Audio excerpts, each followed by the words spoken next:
So this afternoon, we're going to start with Jim Kinnison. Jim is the mission systems engineer on Parker Solar Probe, and he has experience not only from that close to the sun, but all the way out to and beyond Pluto with his experience on New Horizons. Jim joined the project about 2 years ago, pretty much at the workshop in New York City. Jim showed up and he was like, "Hey, what's this all about?" And since then has been leading the engineering team in answering the many questions that needed to be answered to understand what it would take to do this. And with that, I'm going to turn it over to you, Jim. All right, thank you, Michael. So as Michael said, yep, I'm Jim Kinnison. I'm the study lead from the engineering aspects of things. And so we're going to switch gears a little bit and talk about the engineering side, the mission ops, the mission concept of operations kind of side of things. So if you could go ahead a slide, that'd be great. Okay, so from our perspective, we had some very broad engineering goals that we were trying to accomplish. And I think this is true for science considerations as well, but especially for us, we are looking for a system that would be ready by no later than 2030. So that had some pretty limiting, set some real limits on the kinds of technologies that we were going to consider for this trade. We were worried about being able to operate out to 1,000 AU. And we have pretty severe limitations on power given the 50-year mission. So we were using, and I'll talk about this a little bit later whenever we get to power, we're using the next gen RTGs, especially the assumptions that were provided for those for the decadal studies that went on for planetary, and I think that'll be carried over into Helio. For longevity, we're developing a system that should last for 50 years. And so I know you'll hear more about that later whenever we get to the reliability and longevity side of things. I do want to kind of lay out some terminology here before we go too much further, because we did come up with several different options for both the trajectory side of things and the payload side of things. And I know Pontus and Elena covered well the payload options, where we have a baseline example payload of Helio instruments. And then we also have some planetary and astrophysics kinds of augmentations that, again, they presented to you what we call the augmented example payload. And those are the two payloads that we've been working with. They are very similar in total resources, so for instance, total mass and total power. But there are differences in the instruments and the kinds of measurements that are made whenever you look at those two different payloads. We have multiple trajectory options, which is a big deal for us, where we came up with basically 3 classes of trajectories that could be used to achieve the speeds we want. The first of those is just simply a passive Jupiter gravity assist, and then what's called a, thanks Kirby, this is actually a good slide to talk to this. The first is what we call option 1, that's the ballistic Jupiter gravity assist. And there we basically take the biggest launch vehicle we can find, which in this case is the SLS Block 2. We launch to Jupiter on a 4-stage system. So it's the SLS 2 stages plus Centaur stage, and then probably a Star 48 solid rocket motor for the 4th stage. We launch that to Jupiter. We target a planetary flyby for gravity assist, and then we head out to the outer edges of the heliosphere. And again, there are 2 variants with that. We call those option 1A and 1B for the heliophysics or the augmented payloads. Option 2 is pretty similar. It is what we call a powered Jupiter gravity assist. And here we have the same launch stack. So the SLS Block 2, the Centaur 3rd stage, but in this case, we would take the Star 48 or some other solid rocket motor out to Jupiter with us. We actually perform a burn of the solid rocket motor at Perigove. And that looks like it would give us a bit of a speed boost. I will talk a little bit later about that and show that there are some risks that are associated with that and some real concerns about being able to execute that mission well. But it does look like it would potentially give us a bit of a speed boost over option 1. And again, there are 2 variants of that. The 3rd mission trajectory class, if you will, is what we call the solar Oberth maneuver. In this case, what we would do is we'd actually use that 3-stage system again to launch the spacecraft, the solid rocket motor, and some supporting structure, which I'll talk about here whenever we get to the solar Oberth section of this talk. We'll launch that to Jupiter, use the Jupiter gravity assist to kick us into a low solar perihelion. And then at that solar perihelion, we would do a burn of the solid rocket motor, which would then give us the speed boost theoretically to get us out of the system. And again, we'll go with a variant A and a variant B to that. And we'll be able to talk about those then once we have this terminology straightened out. All right, so if you could go to the next, Kirby, that'd be great. Okay, so how are we doing the study plan? Okay, so we have 3 different trajectory options. We have 2 different payload options. We're starting to look at a pretty large trade space.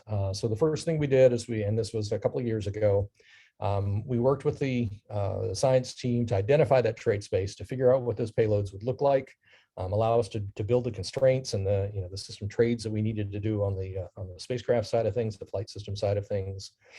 That's all been completed again, and you've, I think, heard about that at previous workshops. We did some surveys of previous studies, other similar kinds of mission concepts to understand what our technology base would be, especially given the idea that we want to be able to launch in 2030. So in doing that, you start looking at things like solar sails or electric propulsion or some of these other ideas that have been proposed throughout the years. And really what it comes down to is identifying which of these things would be realistic and which of them would not. Again, that's been done. And so that's how we've narrowed down on these 3 trajectory classes. That's why we're not looking at other concepts, again, like solar sails or some of these other fancier kinds of propulsion systems. Phase 2 was over the last year and a half or so. We developed a baseline concept and then looked at that baseline with respect to augmentations. In this case, the baseline concept that we worked was the option 1A, which is the passive Jupiter gravity assist with the heliophysics baseline. And then from that, we basically looked at deltas. We looked at changes that would be needed in the system if we were to implement the augmented payload, for instance, or if we were to implement the powered system, for instance. And so again, as I said, that's been completed. When you look at the concept study report, the bulk of the report itself is taken up with discussions of the baseline mission, what we call our baseline example mission. And then if you look at the appendices, we detail the deltas, the changes, the risks, the concerns associated with these other variations of the mission. And then phase 3, which again has been about the last 6 months or so, is where we've sort of almost had to start from scratch. Spacecraft looks very similar to what we had proposed for the other 2 options, but in the case of the solar Oberth maneuver, there's a bigger system that has to be developed. And so we spent quite a little time developing the concept for the heat shield that would be needed for this, for the structure that will be associated with it, understanding the challenges with guidance and control and those sorts of things. And again, we've completed that. There's an appendix in the concept study report that's going to discuss that in great detail. And I'll show you a little bit of that here. All right, Kirby, if you could go ahead one. Great, so where are we today? Again, I think I just covered all of these. We have established the baseline mission. It's in the concept study report. We have the sky maps to complete to allow the science teams then to go off and to decide where are the interesting targets. And so that would sort of tell us what the launch year might be. We identified that augmented mission. We worked the concept of operations. That's different because we may be doing a planetary flyby, for instance, rather than just simply a spinning spacecraft that goes out. And again, I've talked about the solar Oberth maneuver, and we'll cover that in a little more detail. All right, if you could go ahead one.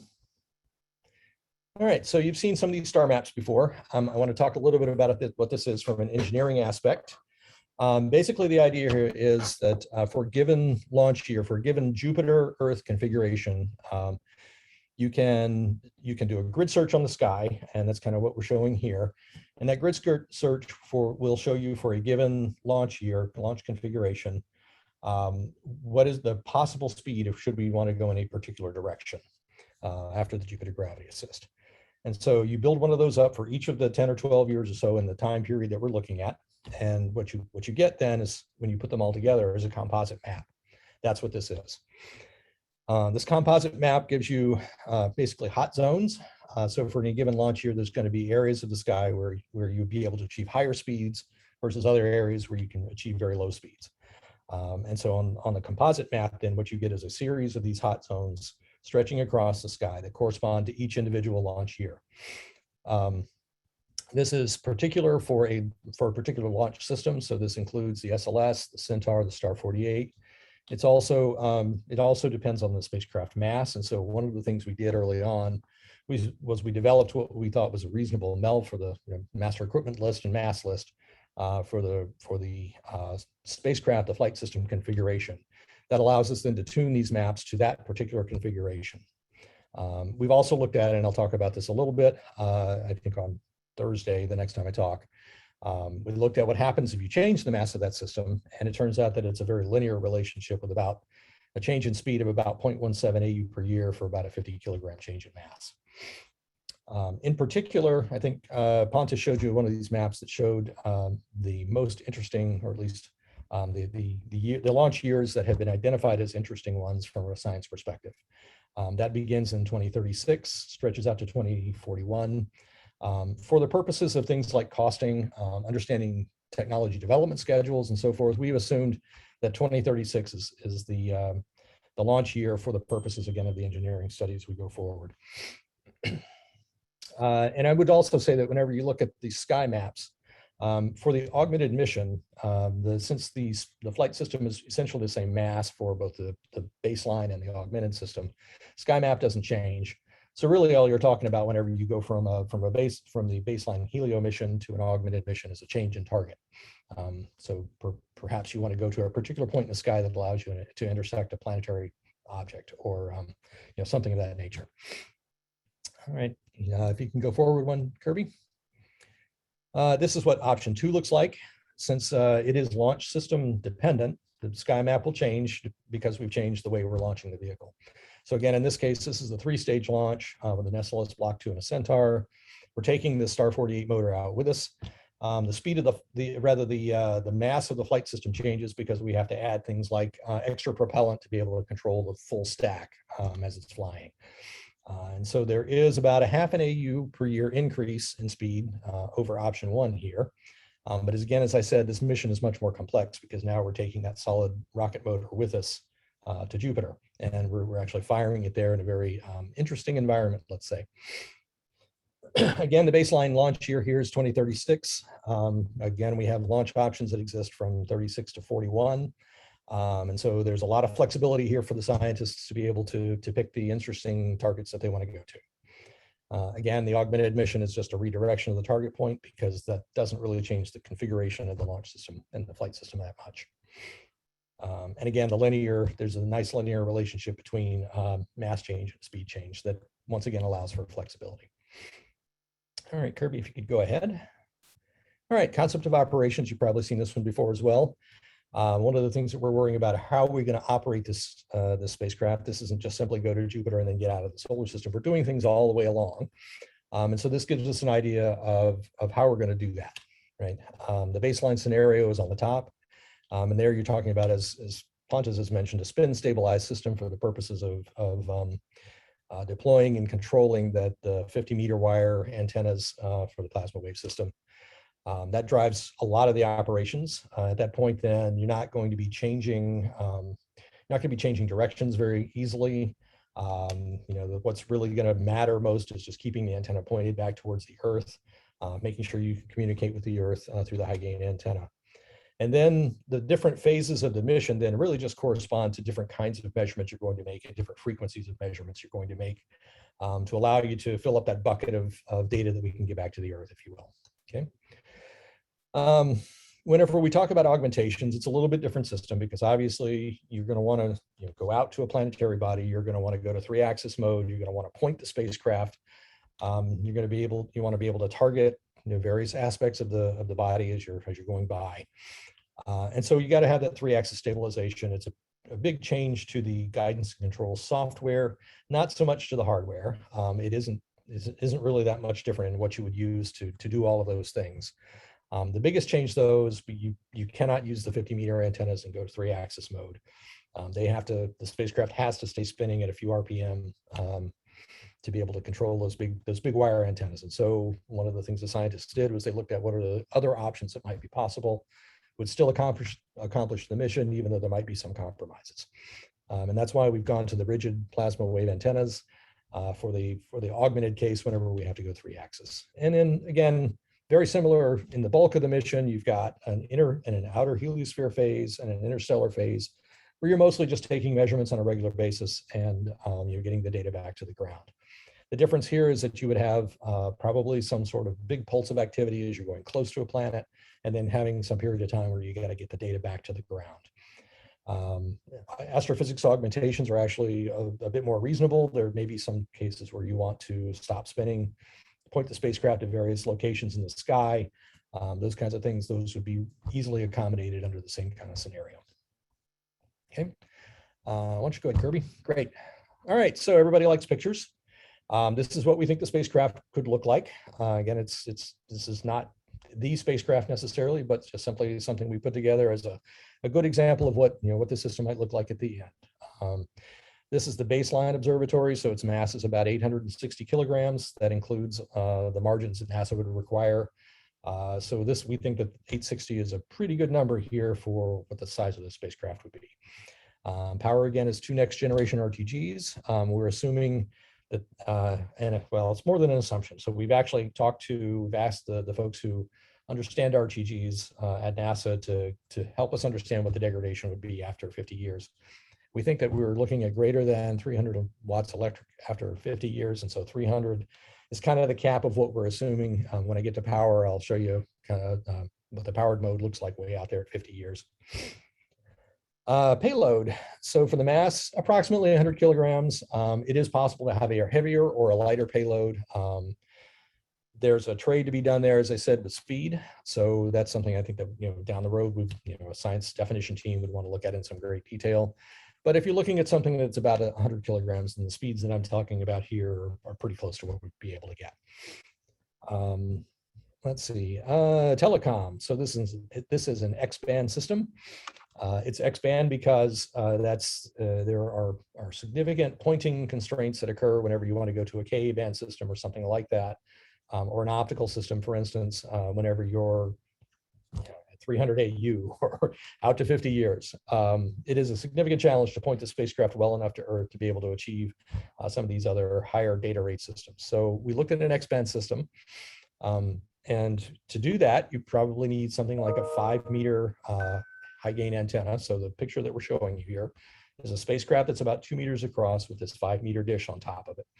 And so one of the things you'll notice is that instruments are out on booms to be able to get the instruments clear fields of view away from the high gain antenna. That high gain antenna will be pointing basically an anti-ram for almost the entire mission after we pass Jupiter, so that we can do the pointing that we need to get data back to Earth. Let's see what else. I talked about control already, so we won't go into that in any more detail. Yep, next slide. There we go. Spacecraft configuration again. I show you here some subsystem mass allocations. Again, this is just to give people an idea that we have a detailed design. There's a block diagram that goes along with this and actual estimates of masses based on history, based on our understanding of what these systems would take. So for instance, with avionics, we use something that's based very much on Parker and it's children whenever you look at things like IMAP or when you look at things like DART, for instance. So we understand some of these masses pretty well. There's nothing in this system that's particularly a new technology, other than perhaps some of the instrument refinements that you'll hear about this week. So for instance, the avionics system, the things that we have today could accomplish this, except for the fact that we need to understand this 50-year lifetime on electronics and what the impacts of that are. And I think Glenn and Clay will be talking later this week about that. So that's a big advantage for the system. Propulsion system is your standard propulsion system. Your thermal control is standard thermal control like we used on New Horizons. There's, as I said, nothing really fancy about this in terms of having to develop something new like we had to do for Parker with the thermal heat shield. All right, I think we can go on to the next slide. Yep, here's our spacecraft architecture. Just to make things easy for ourselves, we just decided that we would require everything to be space wire. It doesn't have to be. Whenever somebody comes along and does a real design of the system, those sorts of trades would be made later. But essentially what we're talking about is a redundant system that's all hooked together by a high reliability space wire system. Fault management is going to be a big deal here because we want to make sure that we don't have faults that will bring down the whole system, and we can have graceful degradation as we go through these rough environments and then as we're aging. Let's see what else. I've already said that this is an X-band system. It's a fully redundant system, so there's lots of RF equipment that allow you to switch sides and allow you to switch antennas and things like that. I do show on here a battery. So let me talk about that for a minute. There are operations late in the mission life that would be made easier by a battery. You don't have to have a battery, but it would certainly be easy. And so if it was possible to find a battery that had a long enough lifetime that would get us, out to the 50-year mark, that would be something we may want to consider including in a future design here. And again, so I'm showing it here as a possibility, not necessarily as a requirement. All right, why don't we go to the next one? Avionics. So the avionics suite, it's basically just single board computers like we use today. There would be solid state recorders where we would store data. They would be big because solid state recorders can store lots of data now. And the idea would be basically we just would fill those recorders and then they use the telecommunication systems to trickle them back down to Earth. And so you just keep this loop going of data being collected, stored, and then back to Earth. There are included in here interfaces for analog systems we could even include interfaces for instruments that didn't want to do spacewire, couldn't do spacewire for some reason. We're not making specific choices of processors or memories or anything like that right now, because honestly, all that work had to be redone later anyway. So the thing that matters is knowing that this system is something that is essentially existing and high heritage, and we understand what its mass and power and data rate and all those kinds of things would be. And also I would mention while we're on that slide, we have done a radiation assessment for Jupiter gravity assist environment, and then going out into the outer edges of the solar system and so forth, including the increase in galactic cosmic ray environment as we get into interstellar space. There's an appendix in the MCR that you might want to take a look at if you want to know about that. But the bottom line up front, the radiation environment is not out of bed with other things that we fly today. So, on the order of 150 kilorads for some things. So there may be some instruments that have to worry about some shielding. Those are kind of details that we worry about whenever we're doing the real engineering at PDR and CDR time, but we don't anticipate any problems there that we can't solve. All right, go ahead into the next one, Kirby. So power, excuse me. Again, as I talked about, there are two RTGs that we're assuming here. Each of those RTGs is a next-gen RTG, which is very similar to what was flown on New Horizons. The characteristics of those have been pretty well studied. There's an office at Glenn Research Center that basically is managing the entire system of building these things. And so we're able to get things like power estimates, lifetime estimates, and masses, and so forth from the RPS office there. And I think June will be talking later this week on the situation with RTGs itself. And so we have assumed characteristics for the RTG that are very similar, as I said, to the instructions that concept study teams had for the planetary decadal. I'm anticipating that the same kinds of characteristics will be assumed for helio missions that might be nuclear powered, RTG powered. And so we're not asking for anything fancy here. We're not asking for a new RTG, high power RTG to be developed or anything like that. Again, the real issue is, can we expect an RTG to last for 50 years? And I think Glenn and Clay will have some things to say about that later. I also show you a power budget here, which is worst case power, to give you an idea that we actually can run a mission with the payload, also communicating back to the spacecraft, or back to the Earth rather, to fit in within that 300 watts with margin. So again, does not appear to be an area where a lot of development work has to be done, a lot of technology development. It seems to fit nicely within the envelope formed by two RTGs. Okay, if you want to go ahead. All right, guidance and control. So as I said, the downlink data rates are going to be driven by pointing control. The better you can point the antenna back to Earth, the better we can communicate. And so for our X-band system, that's the baseline, the control requirement's about 0.2 degrees for 5-meter antenna. That's the one that I showed in the picture.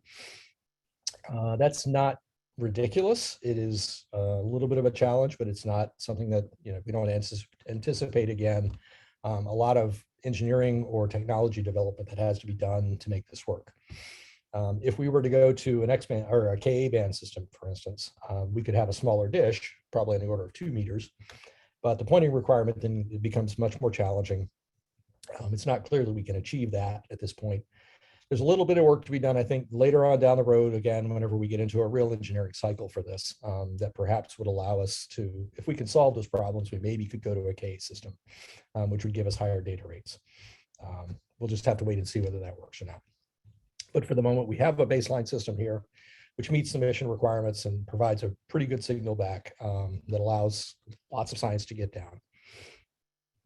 Let's see what else. Again, for GNC components, we're not asking for anything fancy.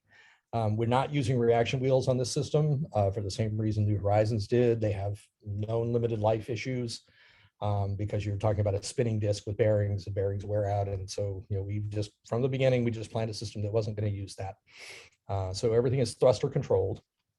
Beyond that, it's just the usual star trackers, IMUs, and sun sensors, of which, the ones that we are looking at don't have any known life-limiting issues that would prevent them from working for the life of the mission.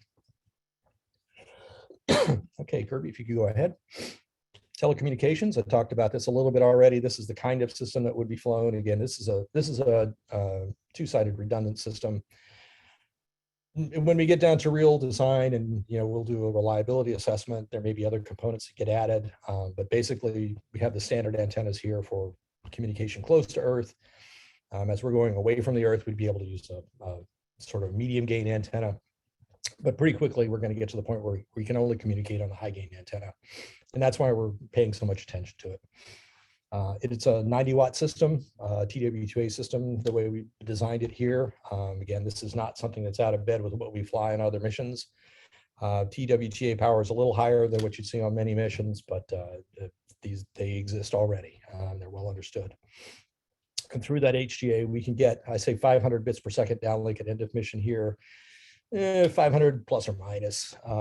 It's going to depend a little bit on how well we do with the pointing and so forth, and how well the dish is built.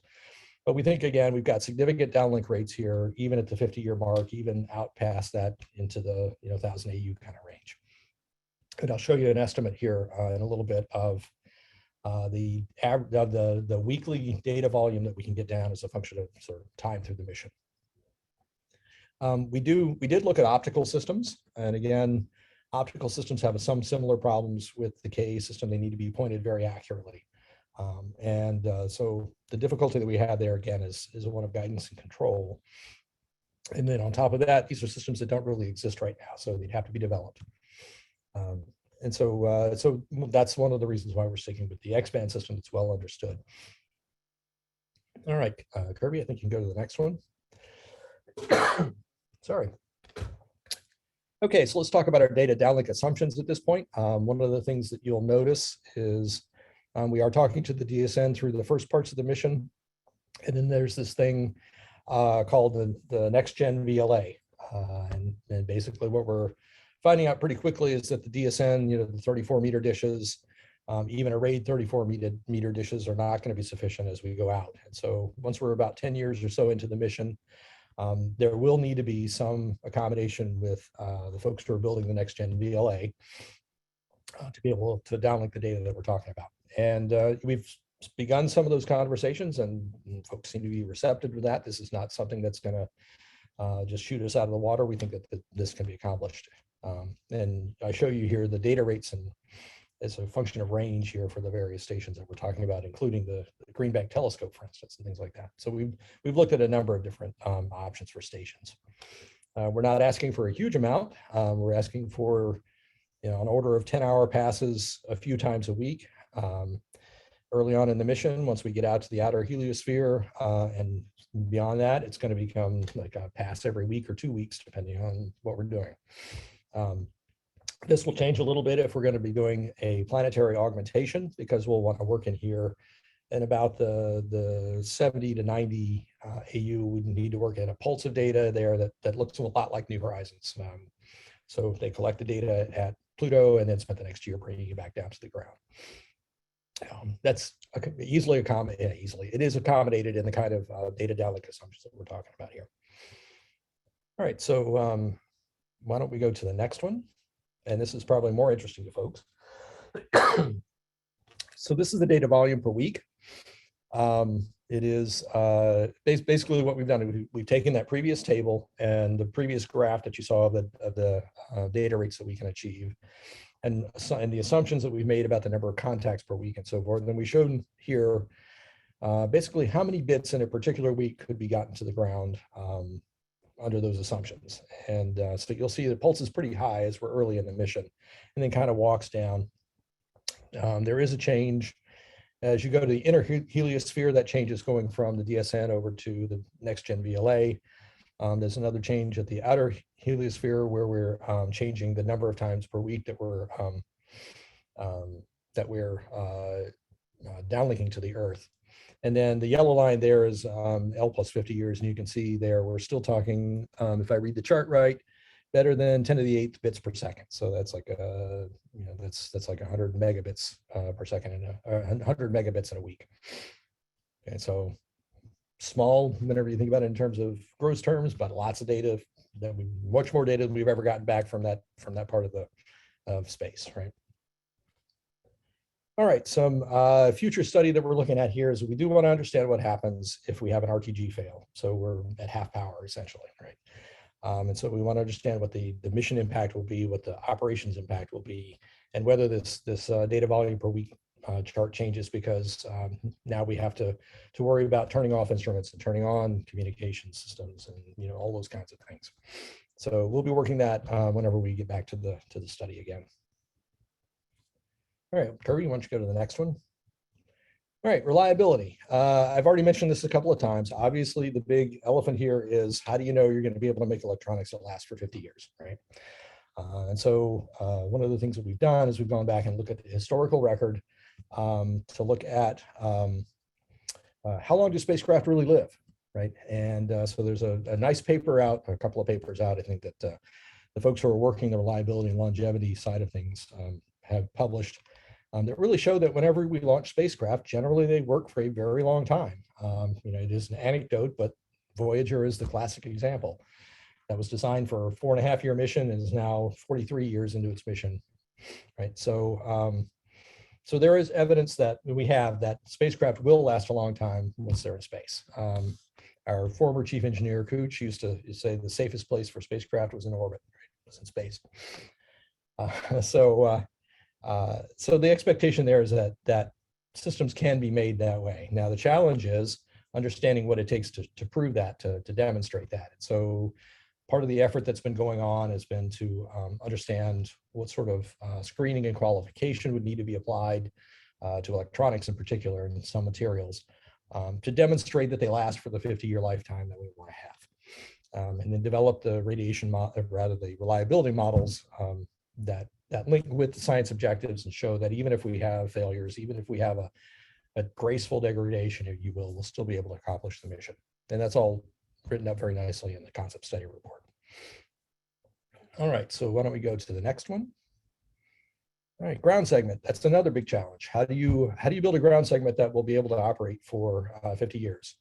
The ground segment here includes those things like the DSN or the next gen VLA, but that's not the biggest piece of what we need to worry about. We need to worry about things like the mission ops center, the science operations centers, how you do navigation, how you do spacecraft engineering whenever you have multi-generational mission like this, right? Where the engineers who are supporting you at the end of the mission may not even been born whenever the spacecraft was originally designed and put together. So there are interesting things that go on there about understanding the knowledge that needs to be captured and passed on from one generation to another. There are interesting things. There's things there to understand about how you upgrade systems and still keep them compatible.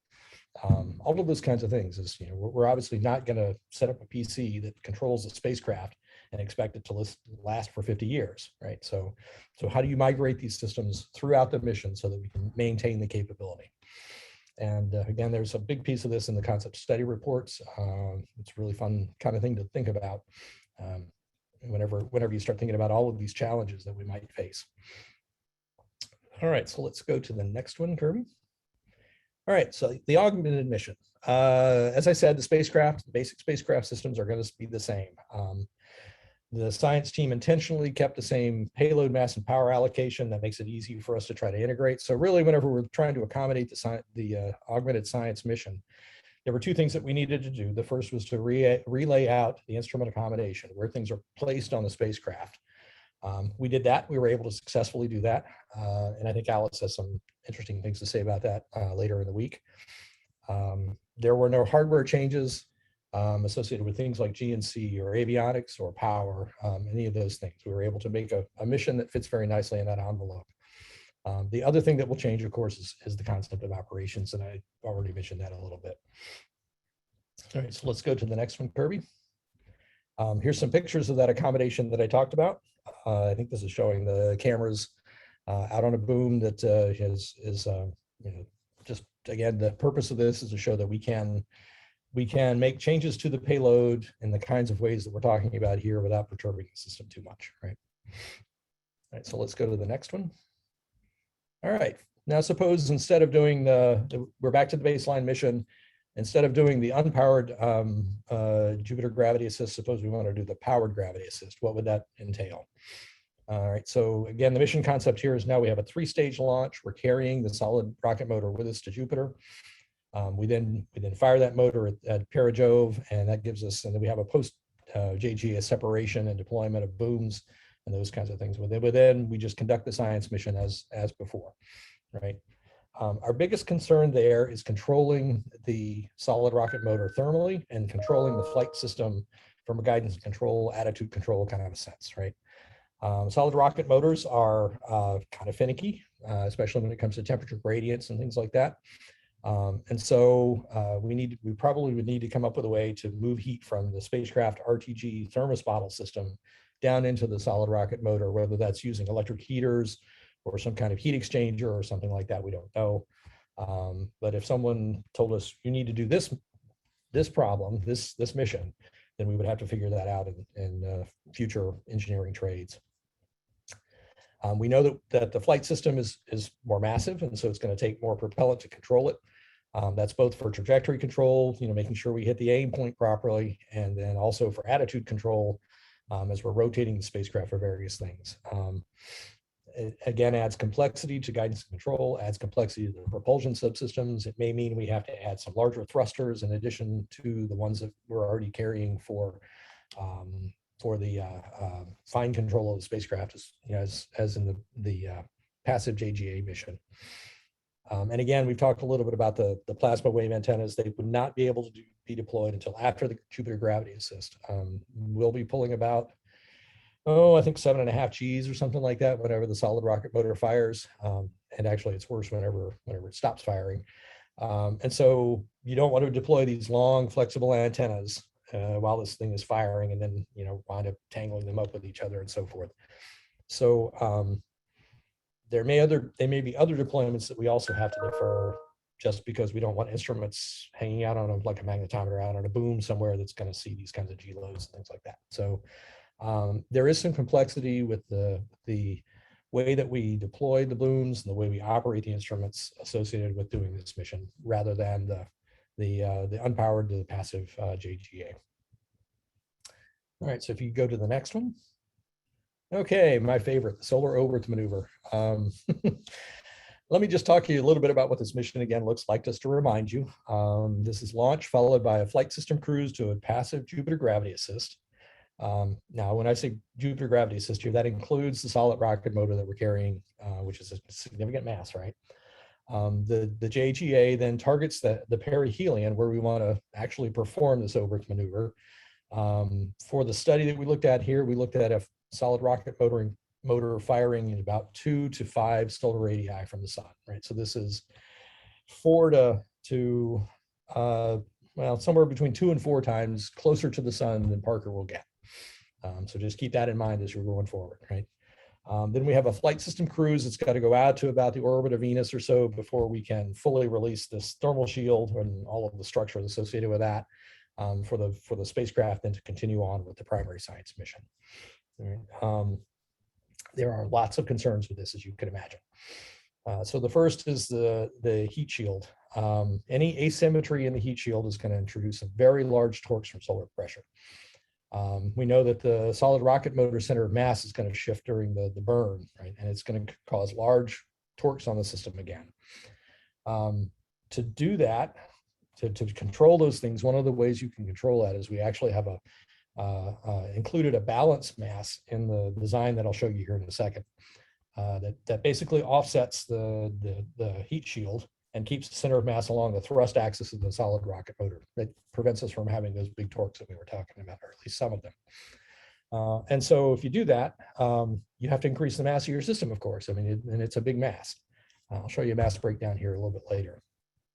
Some other concerns that we have are that the heat shield has to survive a much higher temperature than even Parker has survived, in the 3,000 degree range, to be honest with you. So that's going to be a significant problem.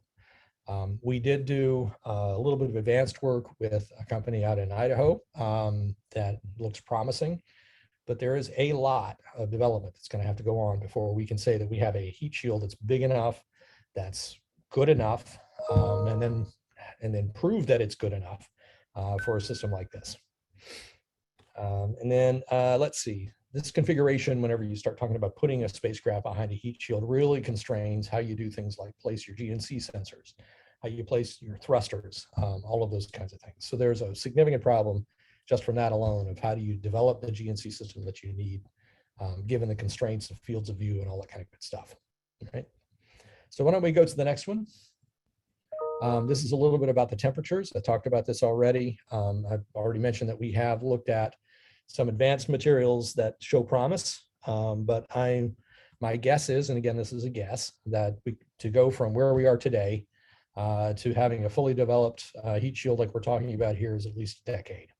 And that's pretty consistent, I think, with kind of what Parker did and the studies before Parker as well. All right, so why don't we go to the next one? Okay, this is what something like that would look like. Again, you see the observatory here. I'm calling it the observatory at this point. That is very similar to what you saw with both options 1 and 2. The spacecraft itself doesn't change too much, although there are some changes here. The first thing you'll see is there's a much smaller antenna. If we were to do this system, we just can't support the 5-meter antenna. It makes the shield so large that we can't launch it. So to do that, we are going to have to go to either a deployable K antenna that can then unfold to this 5-meter size, or we're going to have to go, X-band antenna, or we're going to have to go with the K system, which again has the pointing problems I talked about before. So there's a real issue with communications associated with having to fly this system. The other thing that we have to do is we have to, instead of having the RTGs out on booms, sort of, angled away from the spacecraft, if you will, we're showing these RTGs as boom mounted. Once the shield is released and the spacecraft is separated, then we would have to then deploy those booms, get the RTGs out, extended out so we can get full power because of the heat sink of space. We have to have something that I'm calling an interstage module, and basically that's the thing that attaches the solid rocket motor to the spacecraft, but it's more than that. Because this stack is so massive, we can't control the stack with just the propulsion system that's on the spacecraft. So this will probably contain a secondary propulsion system with bigger thrusters and another tank, and all the associated plumbing and valves and everything else that goes along with it, that would control the system before we get the spacecraft separated, right? And that's where this interstage is where all of that would be contained. And then, of course, there's a solid rocket motor. I'm showing here the Star 48. There's another option with an Orion motor that could work basically the same size. It's not terribly different. And then again, the heat shield with its structure, and you can kind of see what the underside of that looks like, and kind of one of those layers. It's a multi-layer system that is based on Parker, with the outer layers being this, based on this advanced materials work that we conducted along with the folks out in Idaho. And then the last piece that we had to then include here is ballast, which is basically just dead mass. We need mass to balance out the heat shield, and so there it is sticking out into space. And the idea is to put it out as far as you can in the shadow of the shield to reduce that mass as much as possible. All right, let's go to the next one. This is what the shield mass looks like. If you look at over the table over on the top right, this is the shield mass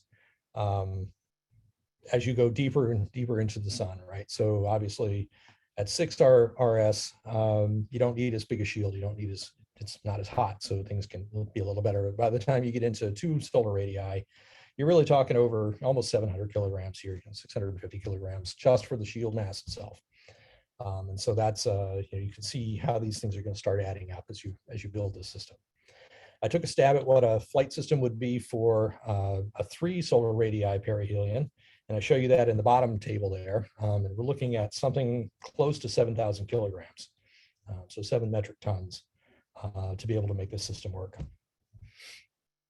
All right, so I think let's go to the next one. This is what that mission would look like, just so you get an idea. So there's launch at Earth, and then there's about a 430-day trip out to Jupiter, and then about another 415-day trip back to the sun. And then you got to get back out again to at least, as I said, about the orbit of Venus before you can release the system.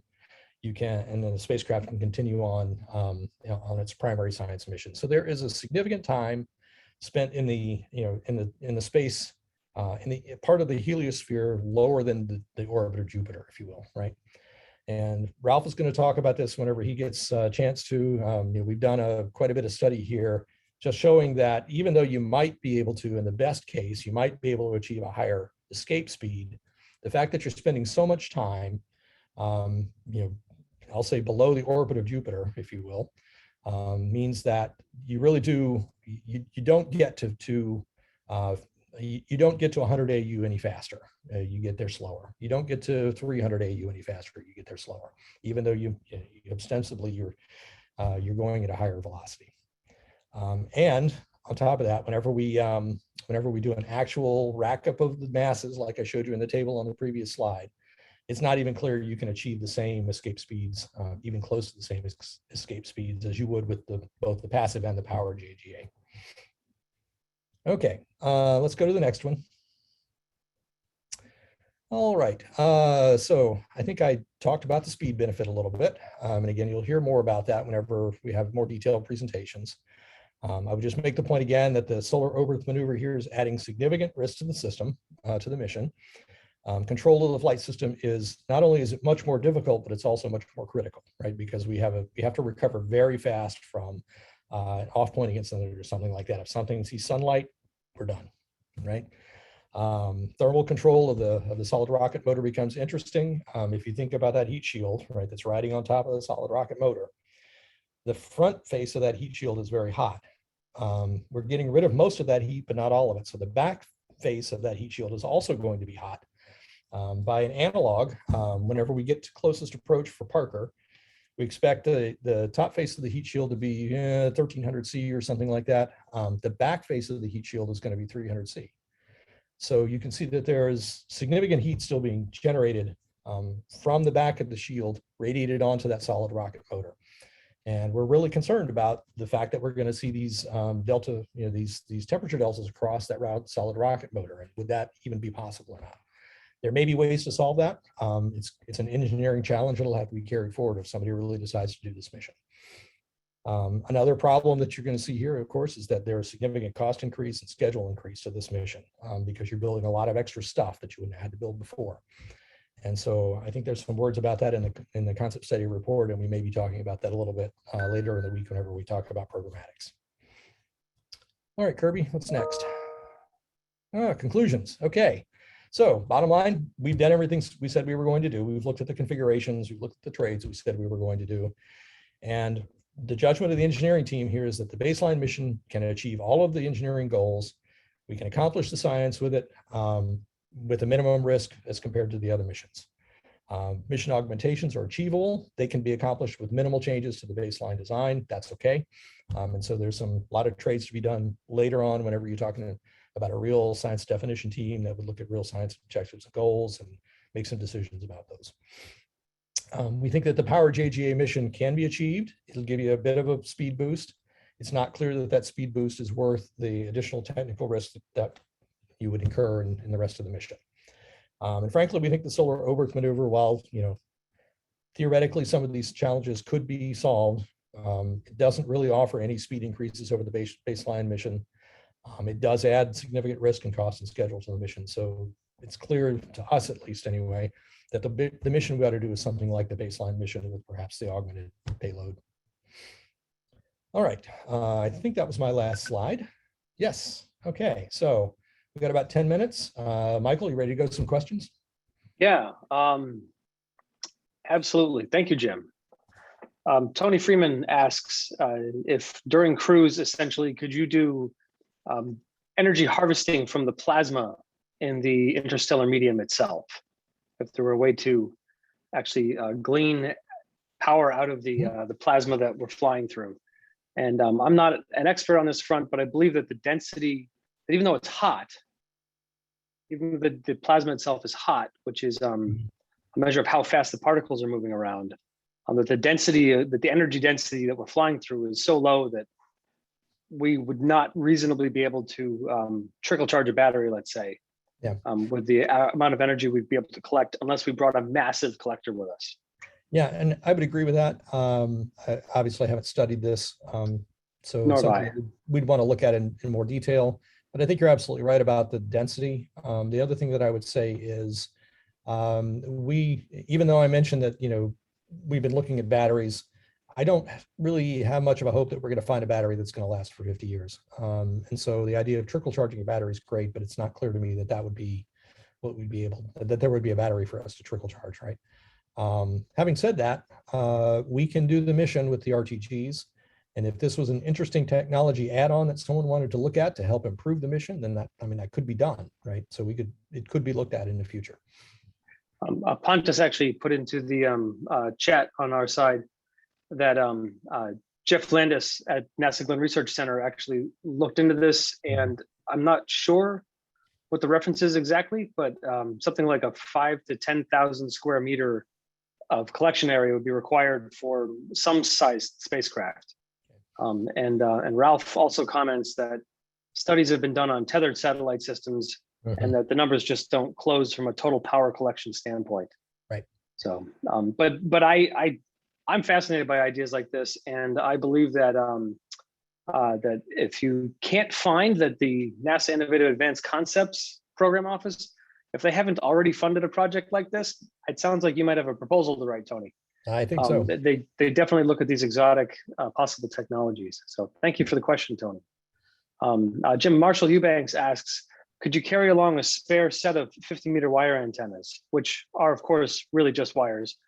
That way you could drop them off for a flyby and deploy new ones afterwards. So the answer is yes, we did look at that. That was certainly one of the considerations that we've talked about. And I would say that it's probably an idea we want to keep in mind. Our biggest issue is deployments after a decade essentially of being in space, right? So we would have, so in that concept, we would have antennas deployed. We would get rid of those. We would do our planetary flyby, and then we would redeploy some new antenna or spool more wire off a spool. That was the other concept. Same spool, but have some sort of cutter system that allows us to do exactly what you're talking about. And again, the concern that everybody seemed to express was whether that could be done in a reliable way, and if there are other technologies that would not allow that would do the same kinds of measurements, perhaps with some compromise. That would get rid of that risk, and maybe that was a better way to go. So that's how this particular example is written. But again, I think there's an engineering trade and a science trade to be done later to look at that very issue. Yeah. So Tony Freeman also asked, any thoughts on the software architecture? Reprogrammable systems would be great so that the system can be upgraded as the mission progresses. Can you imagine trying to recruit a programmer to work on the mission who knows dead computer languages like C++ in 2091? You need a software archaeologist. Absolutely.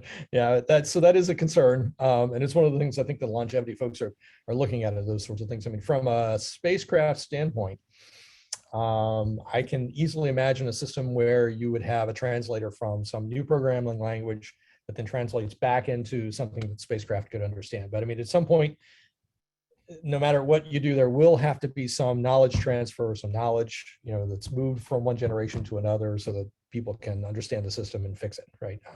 System itself is very reprogrammable. I mean, we do that all the time, even though we're within the same language, in terms of C++ or C or whatever it is that we're using. We do flight software modifications all the time and upload new versions of flight software to spacecraft. So those kinds of things can already be done, and maybe we're looking at some sort of technology extension, but it's not out of the realm of possibility. Yeah. Of course, uploading new software in 2091 would mean rebooting it to the new software after Yes. uploading it to an extreme distance. Yes. And you and I think, come from a similar school of thought where the risk of hitting reboot at that point is just terrifying. Although we've done it, even on Parker, I know. we've done it. Yeah, and actually, you know, Tony, the team has talked a lot about what do we do to address exactly this question. And in our estimate of cost, we have included not only, and we'll talk about this later in the week. We've included in our estimate of cost not only being able to train successive generations of people at different levels of the program, whether they're software programmers or instrument leads, as well as buying hardware on the ground through the decades to replenish what we have in our toolkit on the ground to address changes and challenges and testing of the operations while the spacecraft is flying. And so we've thought about what does it mean to counteract the obsolescence that you point out. So, yep. So John Cooper has a point here. The GCR radiation noise is 4 times higher across the heliosheath. Suggests scaling off single event upsets, et cetera, from the Voyager 1 and 2 engineering data, plus excellent GCR measurements by CRS. Yep. Yeah, we agree. I mean, so we know that there's going to be a significant increase in single event effects as we go across out into the interstellar medium.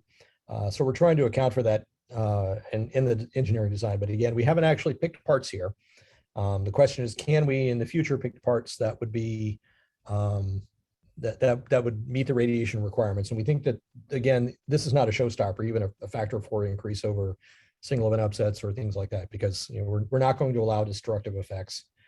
So it really is just a question of, can we handle the rates at which these sort of non-destructive effects happen? And we think we can do that with the electronics. Actually, Conzello Barnhill put into not the Q&A, but the chat, he put in a question, has there been any ideas on reducing the heat that would pass through the heat shield? And I know that you did talk about the study we did. You want to share a little bit about what came from that? Yeah, so we're looking at basically a multi-layer system, and the number of layers actually would depend on how deep we want to go into the sun's corona. And so each of those layers is essentially it's almost a Parker heat shield of itself.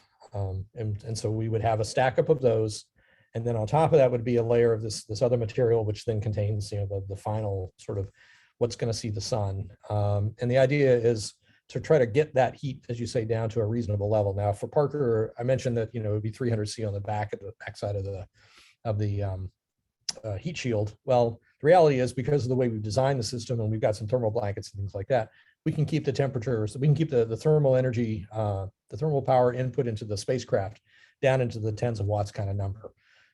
So for a small spacecraft like that, it's reasonable to do.